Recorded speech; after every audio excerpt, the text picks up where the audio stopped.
Hey guys. Hey. Wait, What? Yeah. what's happening? Multiples. Hey guys. Patreon subscriber Melissa L., what are you doing here? Right. I'm just here to have some fun. That's good. That's Now, good.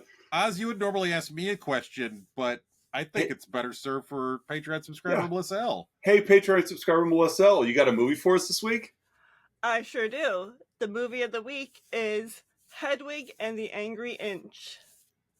You got a movie marriage to lead into that movie this week? Well, you didn't ask me that. Well, that's true. It is. Okay, so this is how it's going to go. We're going to reverse order. There we go. It's like Jeopardy. We start with the answer. There you are. I'm still new. That's fair. Will you go down the rabbit hole for these funny games? You're almost famous, so put on your kinky boots. Hitch a ride on Priscilla, Queen of the Desert, to find your velvet gold mine at your local Ponderosa. Oh, very well done. Yeah. Very well done. And like you said, we're watching Hedwig and the Angry Inch.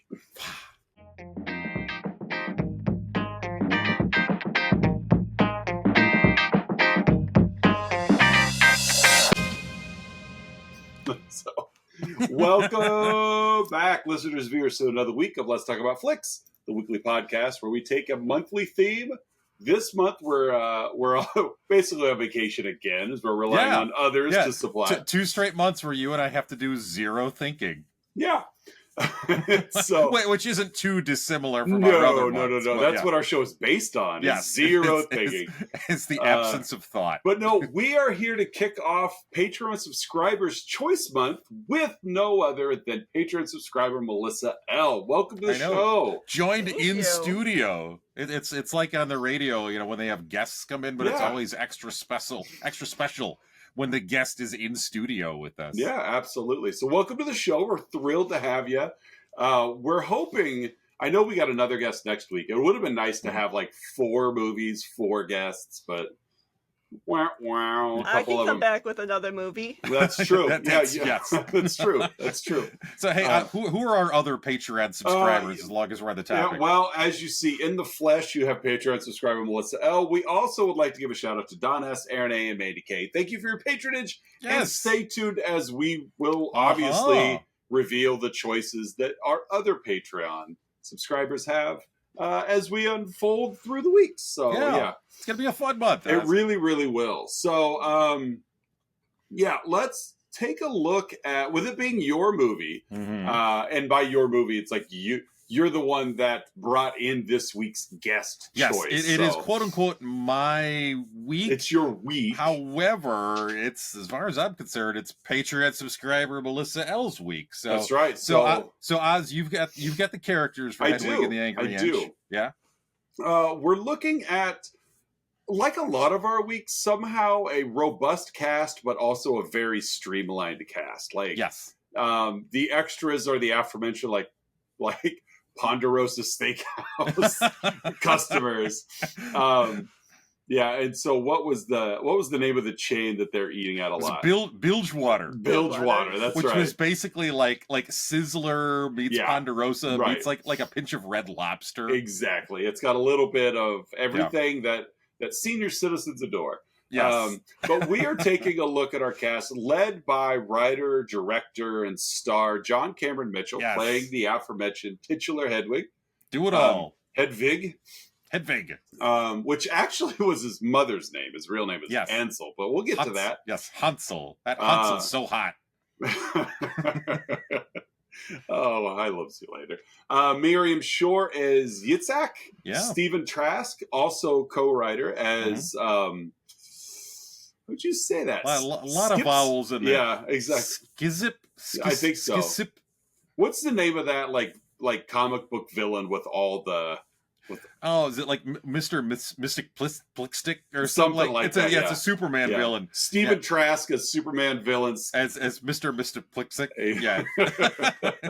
Andrea Martin plays Hedwig's manager, Phyllis Stein. You got Michael Pitt in here. Mm-hmm. You've got Theodore Lisinski. There's a lot. There's a lot. Yeah. There's a lot of German names that go along with it, which makes it a little tough for it to roll off my tongue. There's really only a couple of characters that really, really matter to the movie. Yeah, like Hedwig and Rosie O'Donnell. That's about it. Yes, yeah. Rosie O'Donnell is the other headliner. But we do need to mention Maurice Dean Wint as Sergeant Luther Robinson. Also has a very important role in said film. Yep. And that's our cast. That's our cast of characters here. So I hear pre-show that Melissa, you're going to be taking the leads on the plot here. Yeah, I'm going to attempt it. Yeah, I love it. It was my second viewing of the movie. We'd watched it together, maybe 15. It's been a while. It's been probably 15 years or so at the other house, and so yeah, we got to watch it again.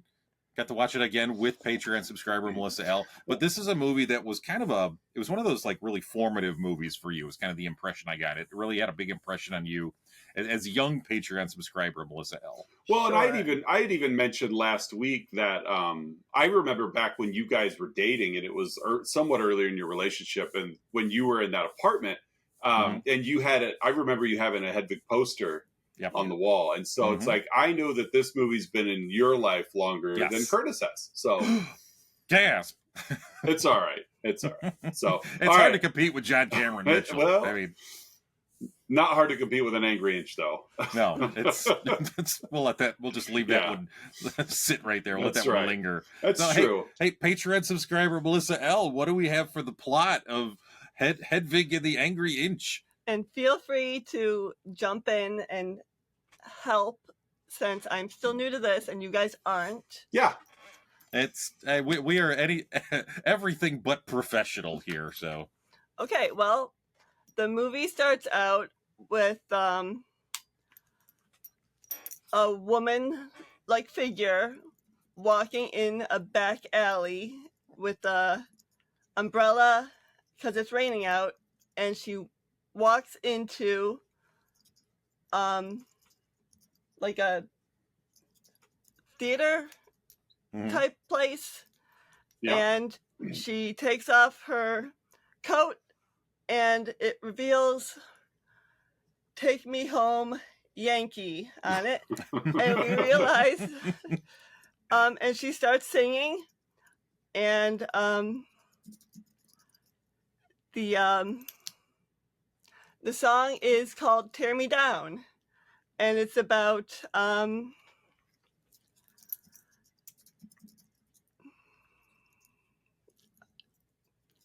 it's about well, I mean, the imagery is the Berlin Wall. Like, all the songs in this movie have multiple meanings. Yeah.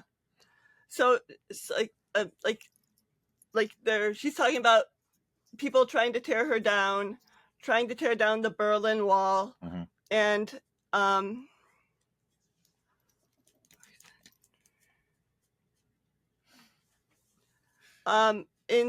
when Hedwig starts singing, it's basically a crowd of just older people eating, but there's one table of Hedwig fans. Yes, they have their tiny stable of followers right there.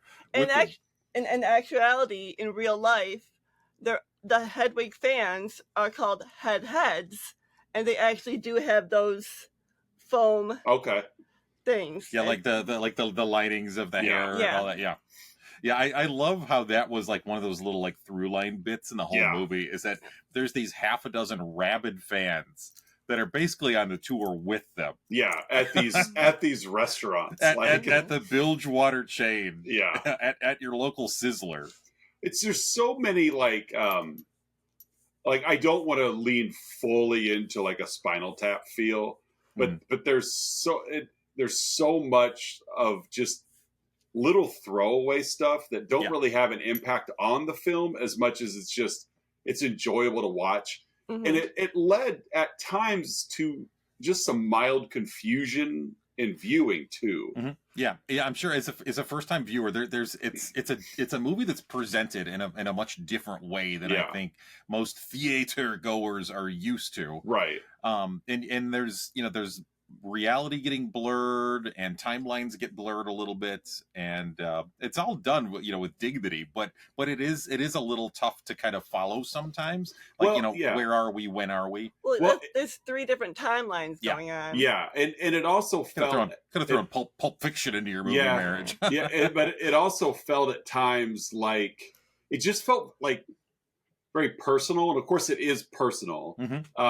Obviously not, to my knowledge, autobiographic, but personal, and that you almost feel like the movie was made with the same level of I use humor to mask my sadness that Hedwig is using within the movie. And it's like, there's some real heavy stuff there, but it's like, but if I throw a joke in now and then, it's easier to digest. And for some of those, it definitely worked, but there are other parts where I'm like, just let the weight hit. Like, just go ahead and just let it simmer for a moment, without throwing in just a joke, which again, I found it very funny, but, and not disjointed. I thought it flowed well, but it just, again, like, is this supposed to be a comedy? And is the sadness like unintentional, or is the comedy on it? It's like, I don't know. There were just a couple of scenes, like, even within songs, that I was like, or a couple of lines within a song that I'm like,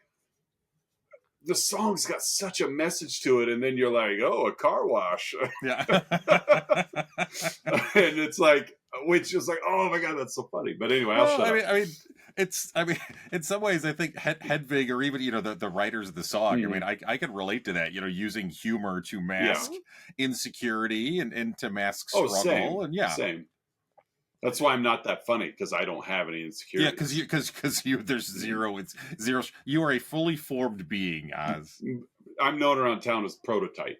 Yeah, that's I can't do anything about it. That's your Twitter handle too. I asked people not to do that, but I mean, when in Rome. Yeah, Adonis, there he is again. Yeah. So Patreon subscriber Melissa L. So we open on Tear Me Down. Yeah. And then after Tear Me Down, we see Yitzhak, who is Hedwig's partner. Yeah. They were married. Yeah. They're married. Yeah. And Yitzhak is combing Hedwig's wigs, kind of longingly looking at them. She attempts to put one on. And you can tell she's imagining things. And then the door opens and Hedwig walks in. And that kind of, throws Yitzhak off. And Hedwig maybe knows what she was doing. Not sure. But yeah, there's definitely distance between the two characters, and again, it's just where the lines of reality get blurred so much in this movie. And one of the things I love about this movie so much is how they play with gender and biological sex. Having Miriam Shore play the Yitzhak character, exactly. Yeah. Who it presents as a man, as male, and is married to the now female identifying Hedwig as our tiny dog crawls all over us right now for comfort. You would end this conversation too. I'll put the headphones on. You see how you like that? But yeah, it and in this particular moment, Yitzhak is, I agree with your word there. It's really longing for something else, and Hedwig is trying to find her identity just as much as Yitzhak is. Yeah. So, and I think they start in they're in St. Louis, correct? They're touring local Midwestern bilge waters, right? Junction City, Kansas. Junction City, yeah. Because they're following a performer named Tommy Gnosis. Yes. Who? Do we know right now that? We don't know yet. No. Yeah. Which again, I'm glad it came full circle, because I was confused for a while. Like, how does this person know all of Hedwig's songs? Yes, and why are like there's it hints at like legal battles Yeah, between the two, and so there's obviously tension. They obviously Well, they had know each some other. kind of Right. relationship and knew Yeah. each other, but yeah, there's definitely resentment that that Hedwig is not does not hesitate to share with the No. audience and No. and with others. Mhm. Okay, so then after that, we cut to it's sort of a cartoon scene where they're talking about the Berlin Wall. hmm And you know, the Berlin Wall was built in In 61. yeah, 1961, and then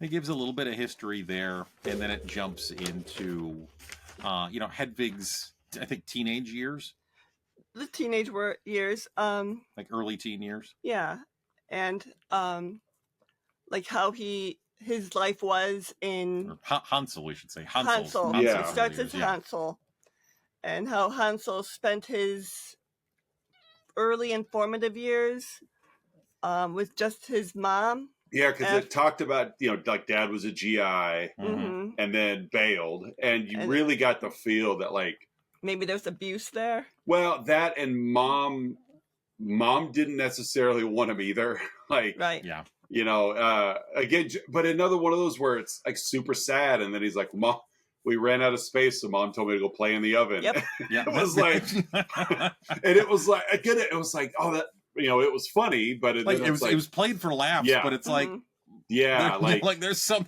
other layers here too. I love some of this sequence scene, and we also Patreon subscriber Melissa L. And we're kind of jumping back and forth a little bit between the past and with and with the present, bouncing from bilge water to bilge water. So I know the origin of love. Yes. Is a big song in this movie, and I know it's one that really resonates with you. One of my favorite songs, or probably my favorite song in the movie. And I also would like to send a shout out to Scott.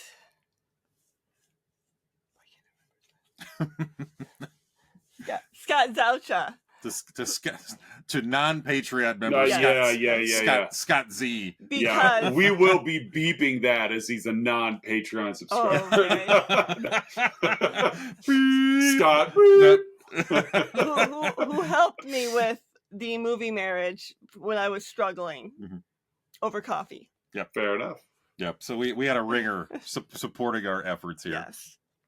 So let's hear more about the origin of love. Okay, I could sing it, but then again, people would cancel subscriptions. Well, no.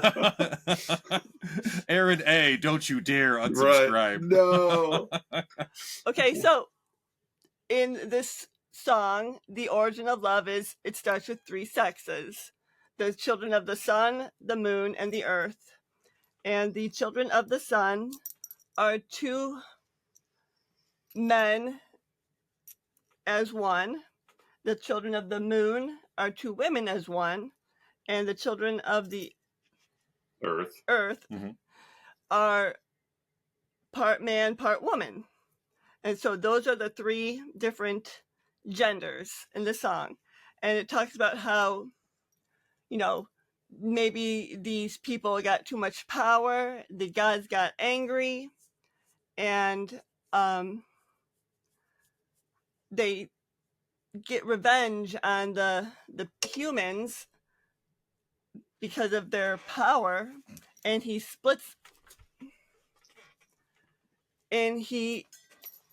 uses his lightning bolts to split them in half. And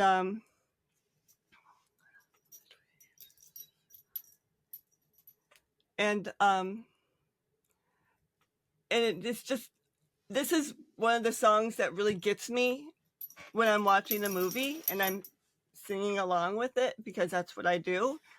To be fair, you sing along with all movies.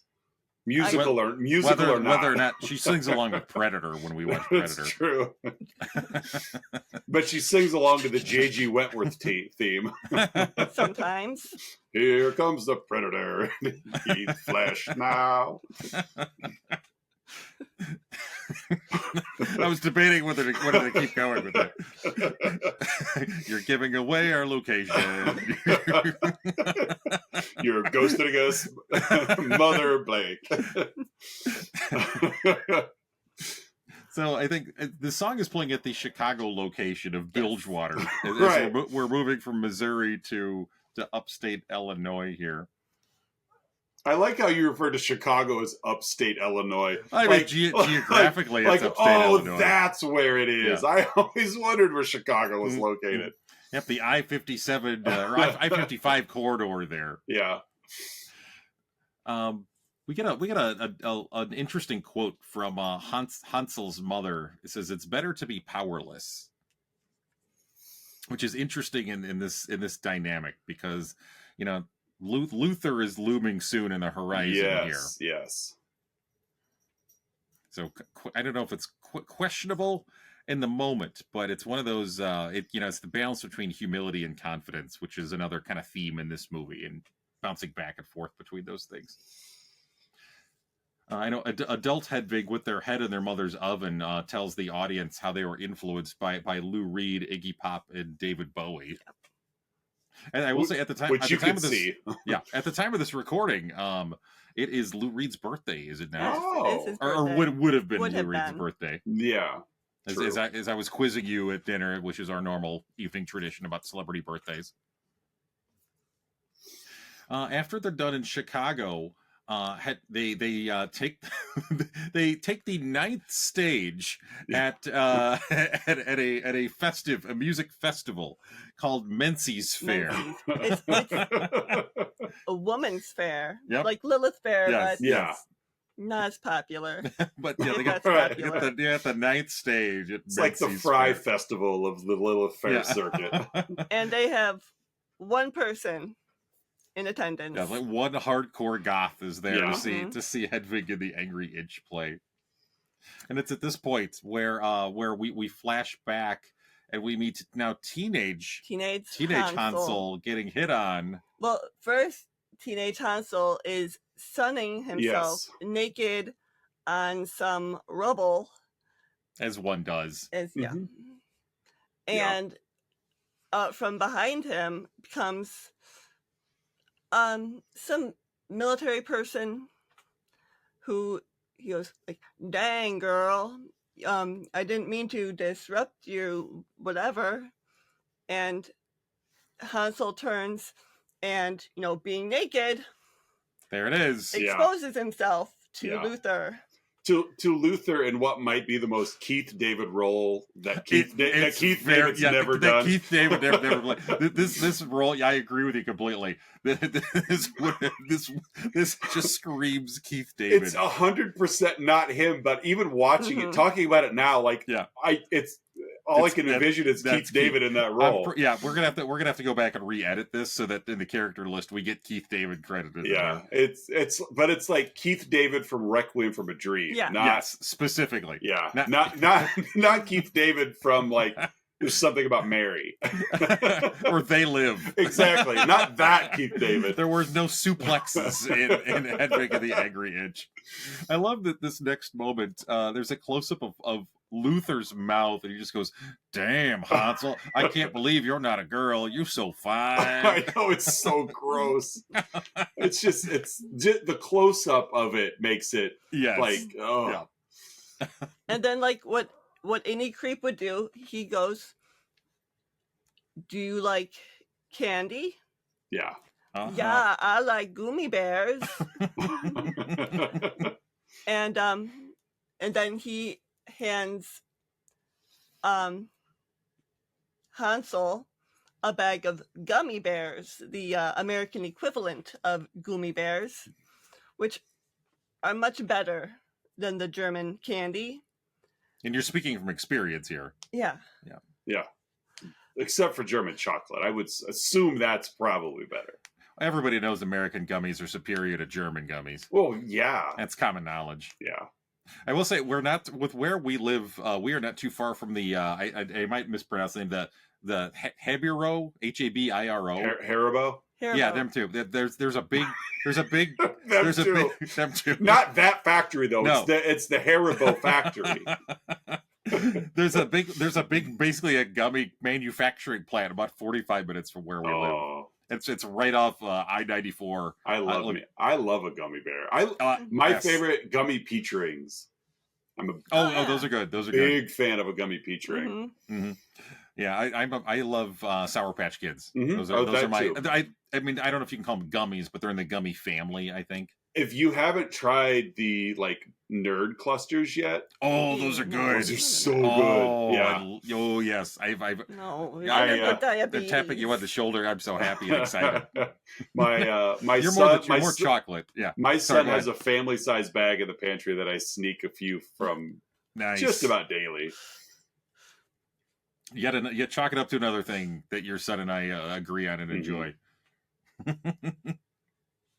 So Luther is tempting and luring young Hansel with gummies. And then Hansel, there's a really funny image of.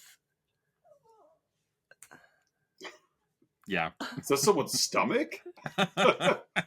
We have an 8-pound, again, our 8-pound dog off camera is very mouthy. And whenever this dog is discontented about something, it is very vocal. Yeah. Right now, all it wants to do, we're recording at 8:00 at night, and this all this dog wants to do is be curled up in bed right now with Patreon subscriber Melissa L. Yeah. It's both of those conditions together. Yeah, and it's not happening at the moment. No, so it's so we get mouthy 8-pound dog. Yeah. So Luther's lured in Hansel with this candy, and then when Hedwig runs, which is something that he should have done, he goes back because he's led by a line of candy. Yeah. Mm-hmm. A line of American gummies. Yeah. And different candy, Necco wafers. And Mm-hmm. And back to the spot where he was sunning himself. And there's Luther with a patch of candy on his groin. And just waiting for Hansel. Mm-hmm. And this is where 50 Cent's Welcome to the Candy Shop kicks in. Yes. Into the soundtrack. Uh-huh. I Want Candy by Bow Wow. Yeah, that too. And I like how Hedwig, who's narrating, calls it a trail of rainbow carnage. And then we cut to the song Sugar Daddy being played in another Bilgewater restaurant. Yes. Yeah. And the patrons are mostly older Jewish people. And they've got a salad bar and they've got everything that, a family restaurant needs. Everything that the Sizzler. It's like a Ruby Tuesdays. Uh-huh. Mm-hmm. I did get very much like a Baker Square vibe out of the Bilgewaters. Yeah, it's all of those restaurants combined. It just captured them all. Yeah, like Perkins Ruby Tuesday. And... Yeah. It got them all. Applebee's. Yeah. Mm-hmm. Anything with a salad bar. Right. Yeah. Or an ice cream bar. Yeah. Or old people. All the concerts were at 4:15 in the afternoon. You didn't get a Chipotle vibe out of these. No, definitely not. That's for the youth. So back in Germany, Luther tells Hansel, "You're going to have a sex change. That's the only way we can get you out of the country." Yeah, and Mom's like, "Yeah, you should." And I know just the doctor to do it. Yeah, and she says, "To walk away, you have to leave something behind." Yeah, is a quote I pulled from that. At this point, I think as that song is playing, I think they're in Baltimore, is what I have in my notes. And Hedwig says, "Now all I've got is a Barbie doll crotch." Right. Yep. I always wondered where the Angry Inch part of the title came from, and there we go. Yep. There it is. After a botched surgery. Yep. Mm-hmm. I love how a man in the audience yells a homophobic slur at Hedwig, and Yitzhak just dives. And Hedwig yells at him in song, and then Yitzhak, being the protective husband, just dives at the guy. Yeah. And then like chaos kind of ensues, and after that, we flash back to the past to get back in Junction City, Missouri. Yeah. Luther is now leaving Hedwig. Yeah. Yeah, like on their wedding anniversary. Yeah. Their first wedding anniversary. Yeah. Scumbag. Mm-hmm. Yeah. But then we get a really, really good song out of it. Mm-hmm. Well, and that same day too, it was announced that the Berlin Wall had fallen. Berlin Wall falls. Which would have made leaving Germany much easier for Hedwig. In a couple of ways. Had it just waited. It wouldn't have had to have leave so much behind. Yep. Right. Not all, but most. Yes. Yeah, 5/6. Yeah. Assuming. We really didn't know pre. Yeah. But a fraction, yes. At this point, you pointed out to me, Hedwig is lying on a pile of tires, I think outside of a bilge water or something. Clearly drunk. Mm-hmm. And drinking Zima. Zima. You got to drink a lot of Zima to get drunk. Yeah. Telling about a dozen fans. Yes. How she met Tommy Gnosis. Tommy Gnosis. Let's hear about this story. Oh gosh. Well, I don't know how much detail we would hear. Let's say Hedwig was a nanny for an army sergeant. Yeah. That she nannied a baby and also a teenage son. Tommy. Yeah. Tommy Speck. Tommy Speck. He likes baths. Yes. Yeah. And you can probably say this better than I can. Let's say Tommy was taking a bath, and he's a teenage boy, and Hedwig. And to be fair, Hedwig was hot. Yeah. Hedwig introduced herself to Tommy. We'll just put it that way. They got to know each other right there at the bathtub. Well, Shaking hands. Tommy's bath was going too long, and she needed to help him out. Yeah. Gotta. Dinner's on the table. Yeah. Pull the plug and let the water out. Yeah. More ways than one. Let's see. At this point, while performing at a bakery, Tommy has come to listen to Hedwig and her now Korean band. This is it's in the past. This is like the infancy stages, like the pre-Angry Inch band. Mm-hmm. So Tommy's playing. We get to know Tommy a little bit, and Tommy introduces Hedwig's to songs by bands such as Kansas and Boston, Asia, Europe, and America. Yeah. And Hedwig stops and saying, "Travel tires me." Yeah. I don't know why they didn't introduce some Chicago in there. Yeah, that's just no horn section. That was just too much. Yeah. So Tommy asks Hedwig at one point, "Have you accepted Jesus Christ as your personal Lord and Savior?" Which Hedwig says, "No, but I love his work." Yeah, exactly. Yeah, I love his work though. Yeah. So Hedwig kind of takes Tommy under her wing, right? Yes. And she gives Tommy the surnames Gnosis. Tommy Gnosis, which is the Greek word for knowledge. Mm-hmm. Yeah. They start touring together. Another quote I pulled: "They're making more money than monster trucks in Wichita." Yeah, we're outgrossing monster trucks in Wichita. Which is big. Yes. Yeah. That's the local entertainment industry in Wichita, the monster truck industry. Back in Hedwig's trailer, she kind of finishes his persona, right? With the cross on the forehead. Yeah. Mm-hmm. Mm-hmm. As they passionately kiss, because this has been months into this like mentoring and slowly building into what could be a different relationship here, and they finally, it's well, I'd say Hedwig is familiar with the front of Tommy. However, Tommy is not familiar with the front of Hedwig. It took Tommy a while to return the favor. Yes. Which is really, for me, the most heartbreaking scene is where she goes, "Love the front of me." Mm-hmm. Yeah. And he can't. Right. And so, and he's just disgusted. Yeah. Yeah, just can't make sense of it. Like Right. you just kind of see, like the sparks are shooting out of his head. Like it just doesn't know what to do. Yeah. Just can't understand and fathom. And it turns into disgust, which is just awful in so many ways. That's what kind of breaks him up. Yeah.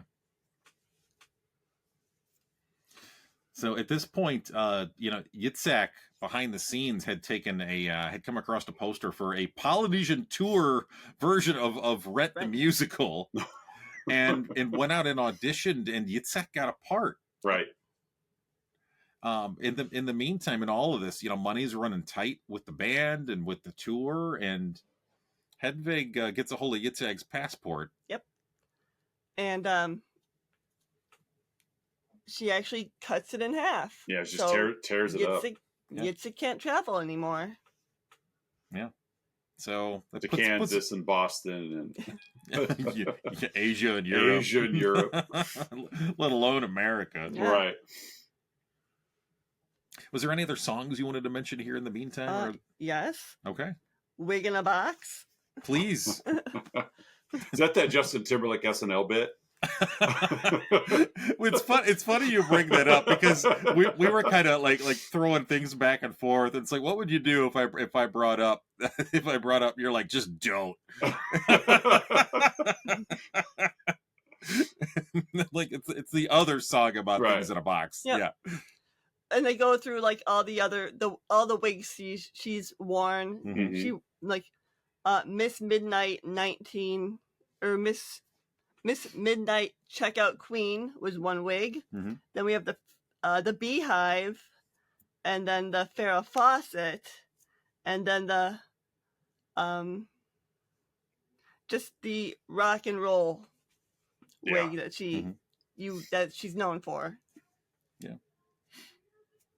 I know at one point, because again, their Hedwig's tour is mirroring Tommy's, and Hedwig is trying to kind of get a drop onto Tommy for legal purposes, and they end up at a mall together. Mm-hmm.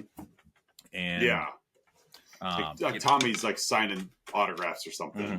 Yeah, and so they end up there trying to get in, pictures for like the gossip rags and things like that. And we're intentionally kind of skirting around some of the other kind of side plots in this movie, like the Andrea Martin character is the manager and all that.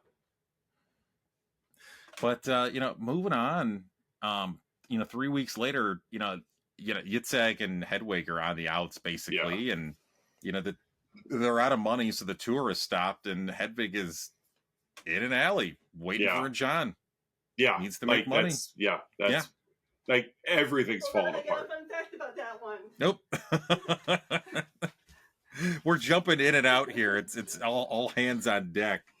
So the band is essentially broken up at this point, and Hedwig's turning tricks. Yeah.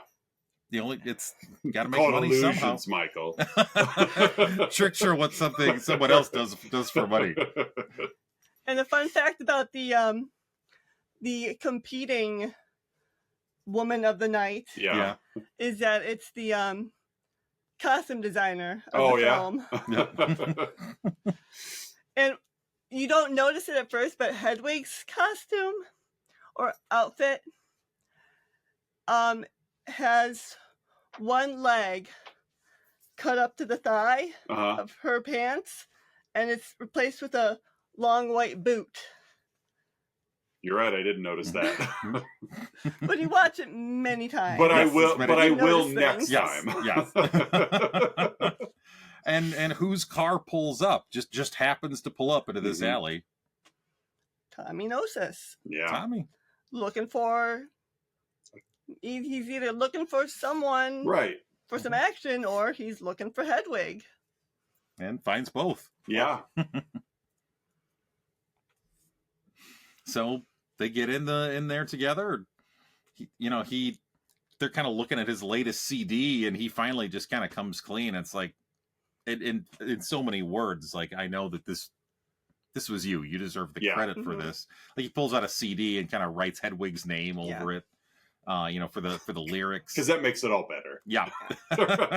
Just one copy of this CD I put your name on. Yeah. And as they're driving and having a good time, you got to feel like they're probably a couple of drinks in here too. Yeah.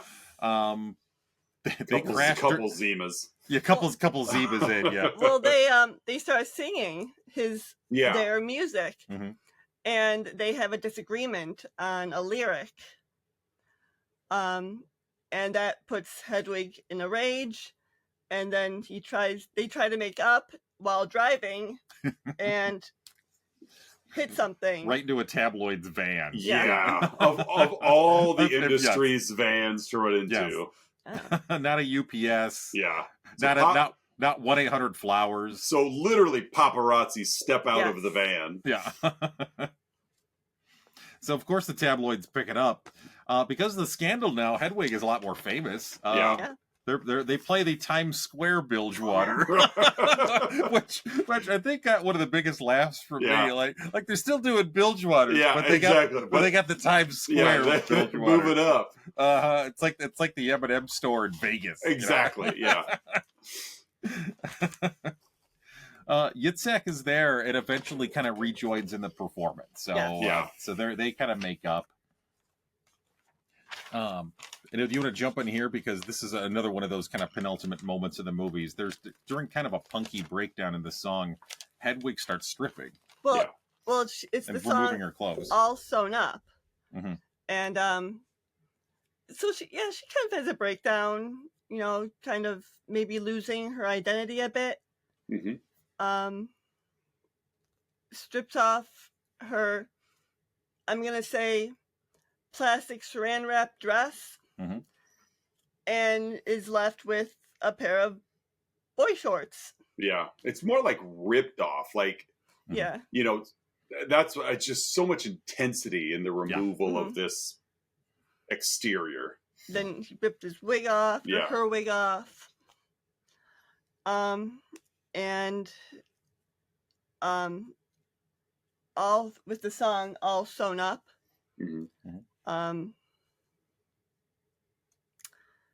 And then it kind of goes to, I don't know how to explain it, but it goes to a scene where it's just the Hedwig character now is in a male character. Right. And on the other side of the screen is Tommy Gnosis singing the song Wicked Little Town. And it's kind of like a forgiveness song, almost. And, it's very emotional for Hedwig. Hedwig's crying. And for me, it's maybe apologizing for how he acted during the relationship and how he took the credit for everything, and he kind of passes the flame or the torch passes the torch to Hedwig as the performer. So now Hedwig gets all the recognition. And then we end up with the last song of the movie, Midnight Radio, where it's everyone's in white. It's like the rebirth of the band. Yitzhak's there. The manager is there. There's a big crowd of people. And it's basically giving props to everything and everyone that got Hedwig to where he or she, however you want to see them in this point of the movie. And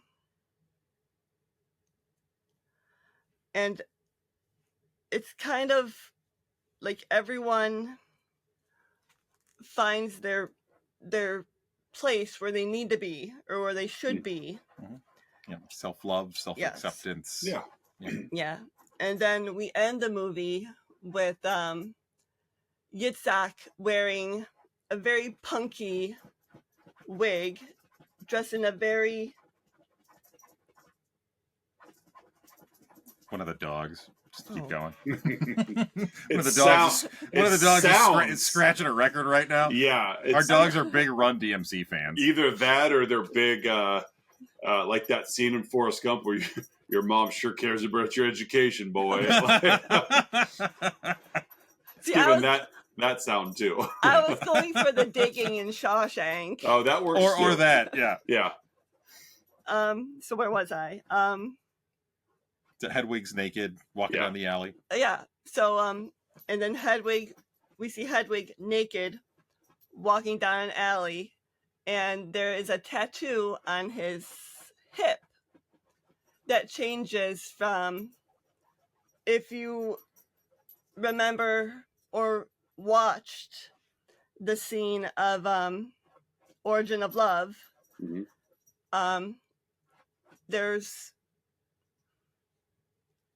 it goes from two heads bumping into each other, and then one head eating the other head, and the other one coming out whole, and then it's like a big mess, like a Berlin Wall kind of thing with barbed wire and wood, and then the tattoo just ends up with a smiley face on his hip. And I had to look it up because it's confusing for some people. The meaning of that is that the one face means that Hedwig has found himself in himself. Like he has a female half, or she has a female half and a male half, which is what makes her whole. So the whole time she was looking for someone, it was just herself that she needed. Right. Yeah. So then finally, reconcile the different parts of her past and of her present and her identity and her relationships. Yeah, it's a very beautiful image at the end of the movie, and it's one that again resonates really at a lot of levels, and it's that thing we're all looking for in life, actualization, self-acceptance, and being content with who we are and where we're going. Right. And accepting us as we are. Yeah. As RuPaul says, how can you love anybody else unless you love yourself? I'm paraphrasing the great RuPaul a bit there, but yeah. Amen. Exactly. Is there anything else you have to say about Hedwig the Angry Inch? Not really. I mean, I kind of chimed in as we were going along, and like I said, it just there are so many layers to the film, and there obviously will be a demographic of potential viewers that will just hate this movie because of their own fears and phobias. Yeah. To which finding a letterbox outside insight was I had to dig a bit. But the interesting thing is, as I was looking for outside insights, it was the 1-star reviews were from 2 camps. One camp was just your complete fear and unacceptance, but the other camp was from a transgendered base that was like, this film is not a representation of my journey, and that this speaks for because this movie speaks for what I am, et cetera, et cetera, et cetera. So it was interesting to see 2 lines of loathing for this film, but from 2 complete opposite ends of a spectrum. Yeah. That it's like, I found the irony there of... Yeah, you beat me to the word there. Yeah, the irony of like, you both hated it for essentially the same reason, but you both hate each other. If you were to like pull the curtain and reveal the winner of the taste test, they would be like, no way, like, haha, you have something in common. Haha, And but again, it's just that fear that a lot of them lived in. So yeah. All right. Well. Hey, Oz and Patreon subscriber Melissa L, as well as our loyal listeners and viewers. Let's go ahead and move on with the rating. So, at this point in the show, folks, we give our own unique rating to the film we've been yapping about. 2001's Hedwig in the Angry Inch. Patreon subscriber Melissa L, how would you rate this flick? And keep in mind, as I'm sure you've listened to several shows, there's no rating scale. Yes, there's no meaning to no any of arbitrary anything. I don't remember my rating. All right. Well, I'll go on with mine. If you want to come back to yours, we can. I will. My rating for Hedwig and the Angry Inch is going to be 6 inches forward, 5 inches back. Fair enough. That is my rating. I'm going to give it 14 gummy bears. 14 gummy bears. That's a good, healthy amount of gummy bears. Yeah, it's a serving probably. You want to move on? Sure, I can't remember my... Okay, we can always slip it in later. Yeah. All right, hey, next up, folks, we have Outside Insights. Oz, I, and Patreon subscriber Melissa L have been scouring the interwebs, searching for unprofessional reviews that tickle our funny bones, and we hope they tickle yours as well. So, hey, Patreon subscriber Melissa L, what is your Outside Insight? Oopsies. My Outside Insight comes from... Is it the Internet Movie Database? For the Internet Movie Database, from Ein Just Floors. I adjust floors. Yes. It's carpenter. And it's a 10 out of 10. Oh, because great. that's what it should be for this movie. And it's three sentences. Drop dead brilliant. That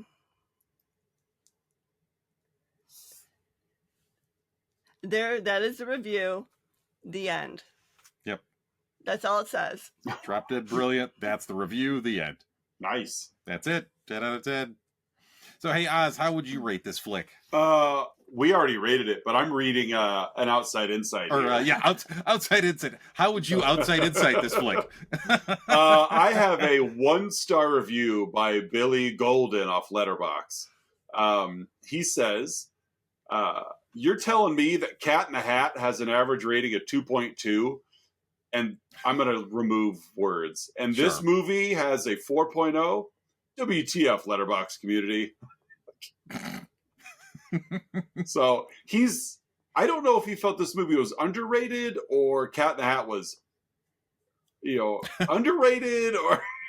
Well, I don't. You and I both. Yeah, I know. That's why enjoy reviews that that unnecessarily reference other movies. Yeah. So, 1 star. 1 star. Okay. So I guess he feels that with this being given an average rating of 4, and he gives it a 1, he thinks that Cat in the Hat is the superior film. Is 120% better than this film. Okay. Fair enough. Has he seen Cat in the Hat? The Mike Myers classic Cat in the Hat. If I'm going to watch a movie about a man in makeup, it's going to be Cat in the Hat. Yeah. All right, whatever. So what do you got, Curtis? Well, my Outside Insight, as opposed to my second rating, also comes from the Internet Movie Database, as does Melissa L's. This is a 2 out of 10 left by Sean Kerr in March of 2004. I'm pretty sure that's Steve's brother, by the way. At Sean least. Kerr. Yeah. Can't see what all the fuss is about. I thought this was a complete pile of cack. Whilst I appreciate JCM's performance, the direction of the music, it just didn't knit together for me. Yes, and before all you superior beings say I didn't get it, I get every feeble message. Even watching, here's the part you're going to enjoy. Even watching it on a $70,000 system couldn't save it. I have 750 DVDs and have never switched one off before the end. Oh my! I love when these people like humble brag and these things. Yeah. Even watching it on my $70,000 sound system can't save this movie. Someone's trying to compensate for his angry inch. Exactly. I have 750 DVDs. I've never turned one off before. Oh, wow. 750. Get in line. Bernie I know. Gonzalez has got double that. Whilst I can appreciate it. This is my Shakespeare in the Park review. Exactly. Good Lord. Well, hey, folks, it's that point in the show you've all been waiting for. Our signature segment, the 3-2-1, in which Oz and I each share 3 goods, 2 bads, and 1 about the film in question. Hedwig and the Angry Inch. Patreon subscriber Melissa L. Oh, my 3 What are your goods. 3 goods? My first one is the music and how it tells the story. And it's not, like your your regular old musical singing, Right. real like operatic and blah. It's just playing out there. This is how it is, and in great rock music. Yep. My second good is the tiny drum set that the drummer uses in the Wig in a Box song. That was good. How you just see him walk in, he's got this drum set strapped to his front. And my third good is how the singing in the movie is live. Yeah, it was all recorded live. Nice. Kind of like that the ill-fated attempt at this in was it the Russell Crowe Les Miserables film a couple years later? Yeah. Yeah, maybe not so much there, Russ. Yeah. Go back to pal it around with Tugger, your tugboat. I thought you were talking about that scene from earlier where she met Tommy. Oh, yeah, no. not so, well. Not I guess tugboat. Yes, a couple of tugboats involved here. So hey, Oz, what are your 3 goods? My first one is the car wash line at the Bilgewater, where Hedwig is standing on top of a table. Everybody, it's a car wash. Just whipping the like fringe of the skirt into this old man's face. It was great. Hey, look, everybody, it's a car wash. It just showed the amount, like the disconnect between the performance of the band and the arena / setting they were playing in. It's like these people are trying to eat dinner, and you're basically hired to be their dinner music, and you have like complete disregard for all of it, and you just do your thing. And it's an old man putting like a sliced up hard boiled egg on a spinach salad, and then they cut to almost like the underleg view as she just keeps whipping those the skirt in his face. Oh, look, everybody, it's a car wash. I just thought it's such a simple joke, but it's just so funny. My second and third goods get a little bit more serious, and that just Hedwig's resiliency. There were so many layers of rejection in his life, but yet only really one of them, Tommy, was obviously the most damaging, but really the only one that dealt with like the transgendered vibe going on, but clear, like his dad wanted nothing to do with him. His mom was quick to get rid of him. Luther was on board and then off board in a year. It's like so much rejection, but to just continue coming back from that and keep your quote unquote eye on the prize was pretty awesome.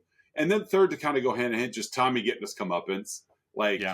It's one thing to leave a jilted lover, but to steal a jilted lover's whole thing and run with it and profit off of it. It's like, I'm glad that fell apart for Tommy. Yeah. So those are my 3 goods. What do you got, Curtis? I'm going to start with my first one is just the Menzies Fair. I thought was hysterical. The take on Lilith Fair. Yeah. But there's a rock concert. This big touring venue, Menzies Fair. This traveling group of artists, right? And how they got on the 9th stage at Menzies Fair. Yeah. I know. Well, one of our favorite shows to watch is Bob's Burgers. You've mentioned that a time or two. Yes. Yeah, we're big Bob's Burgers fans, and there's a great bit where there's an artist who is basically a send-up of Tori Amos. Okay. Just the type of artist that would be at like a Lilith fair. Yeah. And very tuned into her sexuality. Yes. Tori Amos. And she's singing, I'll let you kind of read between the lines here, listeners and viewers. She's singing a song called Oil Spill. Okay. And she's playing the piano.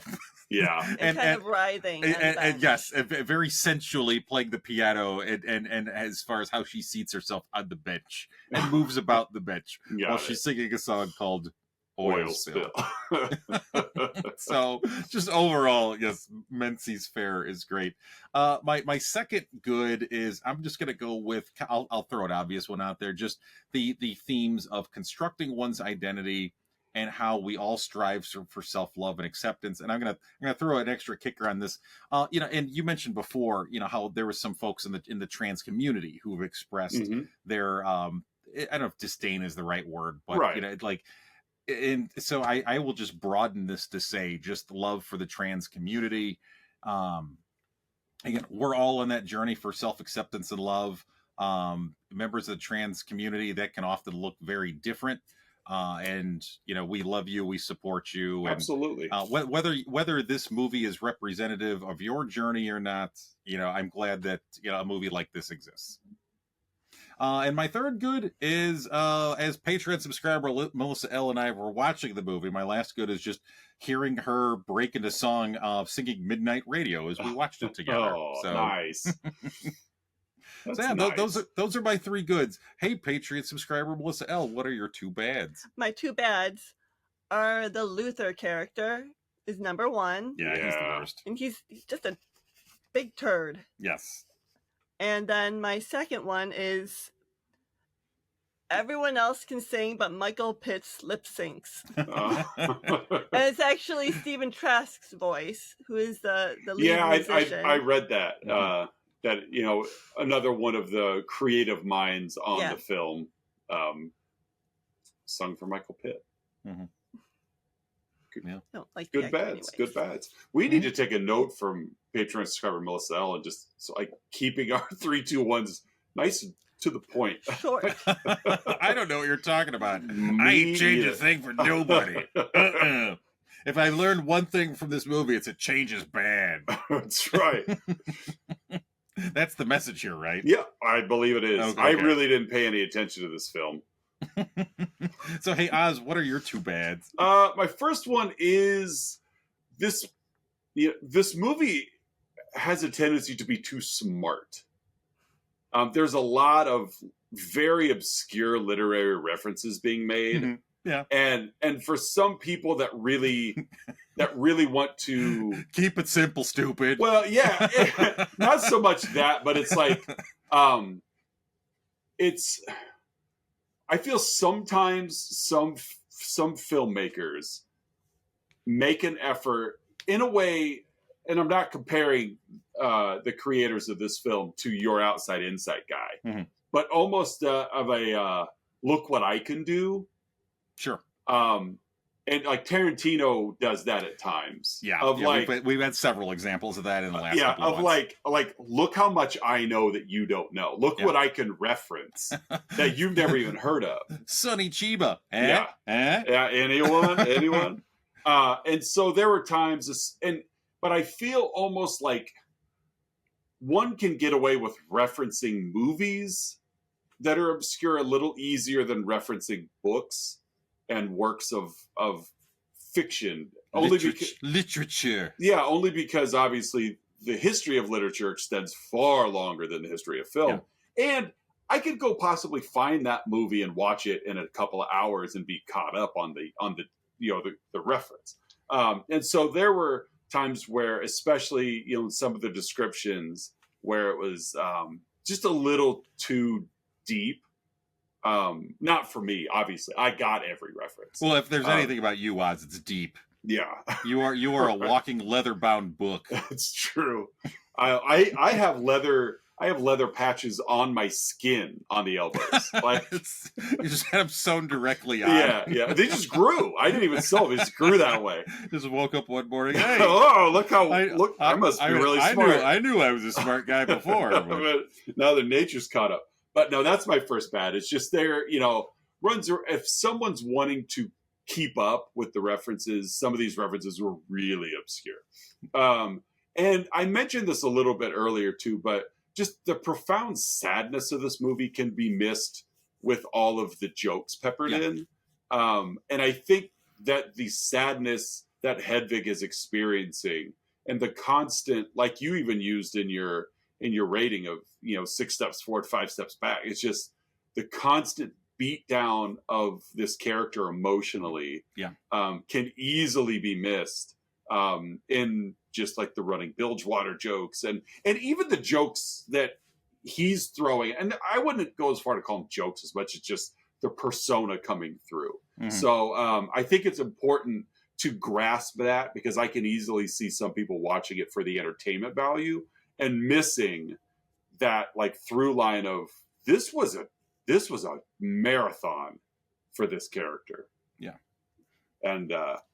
And for everyone else, it was just they were sprinting in and out of his life. So those are my 2 long-winded bads. What do you got? I remembered my rating. Do you remember your rating? Oh, good. What is your rating? Really quick. Every item on every page of the Lillian Vernon catalog. Fair enough. There we go. That's a good rating. Yeah. So, Curtis, what are your 2 bads? No, it's fine. No. My 2 bads.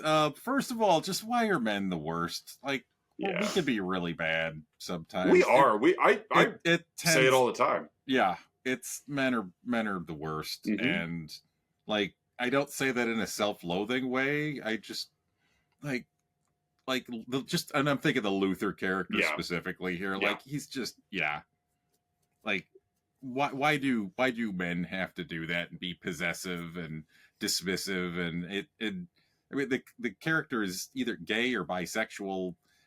Or just a predator. But or just bad person. And in this context, doesn't matter what the character's, gender or sexual preferences. It's still a man just being a bad person. And I don't like that.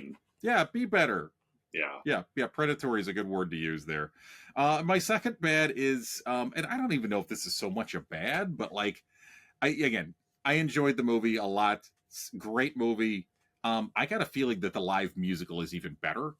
And some of the things that we like, some of the like the really small nitpicks we've been making here, especially with a couple of the things you mentioned there, Oz, with like some of the literary references and how you really have to be kind of dialed in to catch everything. I got a feeling that it works even better live.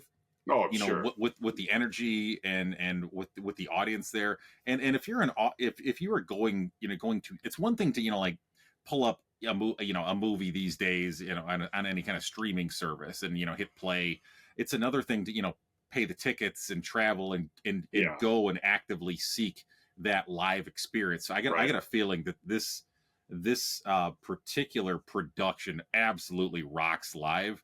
And I don't know if it diminishes the movie at all, but again, I just got a feeling that like, if you really want to experience this, go see the live production.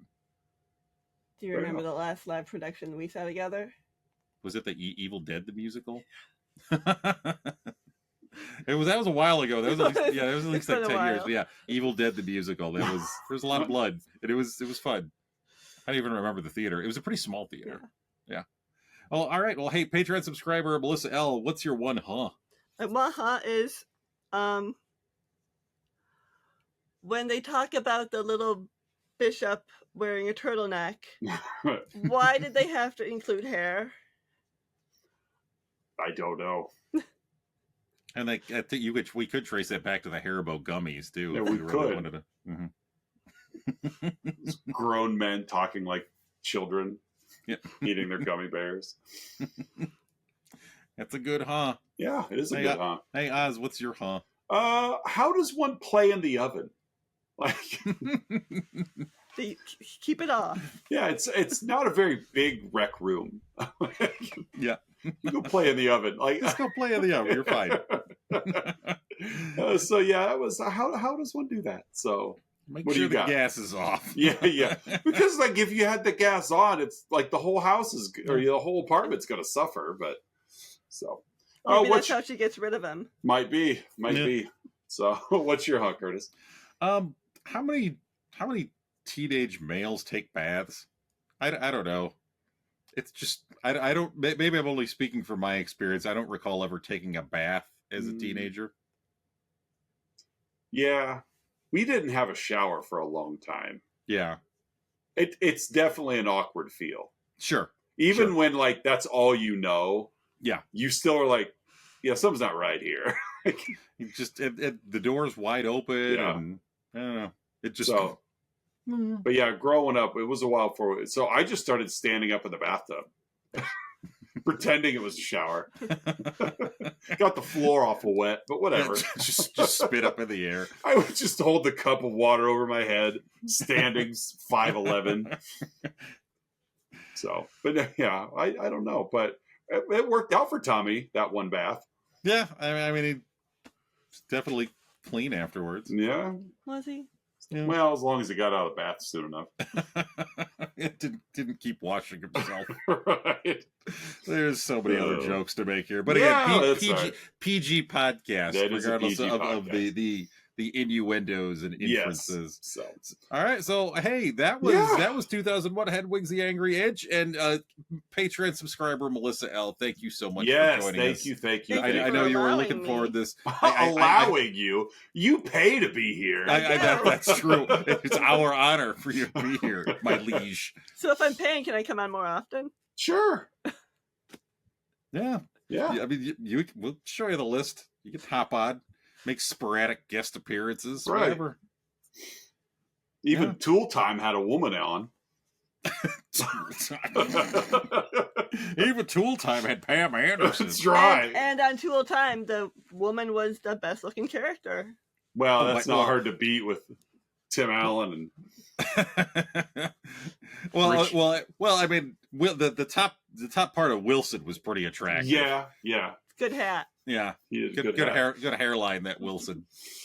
Oh. All right. Well, hey, what do we got next week? Oh, we got another Patreon subscriber joining us on the show. Mm-hmm. We will be visited by no other than Don S. as he is bringing his pick, the 2013 coming-of-age comedy drama, The Way, Way Back. Mm-hmm. Movie I've not seen. The best movies that in which the title references the back of a moving vehicle. Yeah, that's right. Where I was always told to sit growing up. Get to the way, way back. Go to the way, way back. Way, way back. Maybe don't talk so much. Let's pretend we're a one kid household. But no, we'll be back next week with Don S. Yeah, cousin Don is joining us. Yeah, cousin Don back again. He's got a little bit more of a heads up because we caught him off guard with the Anaconda episode where we're like, go ahead and lead the charge, Don. Tell us all about the plot. Yeah. Which he wasn't prepared for it, but he still was very surprising as he just knew the plot of Anaconda. Well, I mean, it's Anaconda. He's chalked it up to one of his favorites. That's true. It was a guilty pleasure for sure. But no, we'll be back with Don S. and The Way, Way Back. Social media, you guys can find us on Facebook, Instagram, and Twitter. There is a Patreon link down below so that when we do this again, we'll have to rotate I think through. At minimum, this will be an annual thing. I think it should be. It should become an annual thing. So now we only have to come up with 10 themes a year. I know. This is getting easier by the month. You're welcome. Before we know Thank you. We're going to be hiring out hosting. Just subcontracting That's right.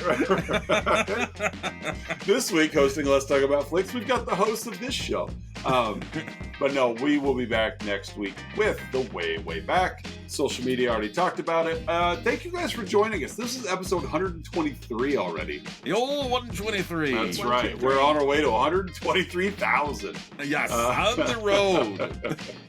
But no, that wraps up this episode. We'll see you guys next week with The Way, Way Back. For Let's Talk About Flicks, I'm Oz. I'm Curtis. I'm Melissa. There we go. And we'll see you guys next week.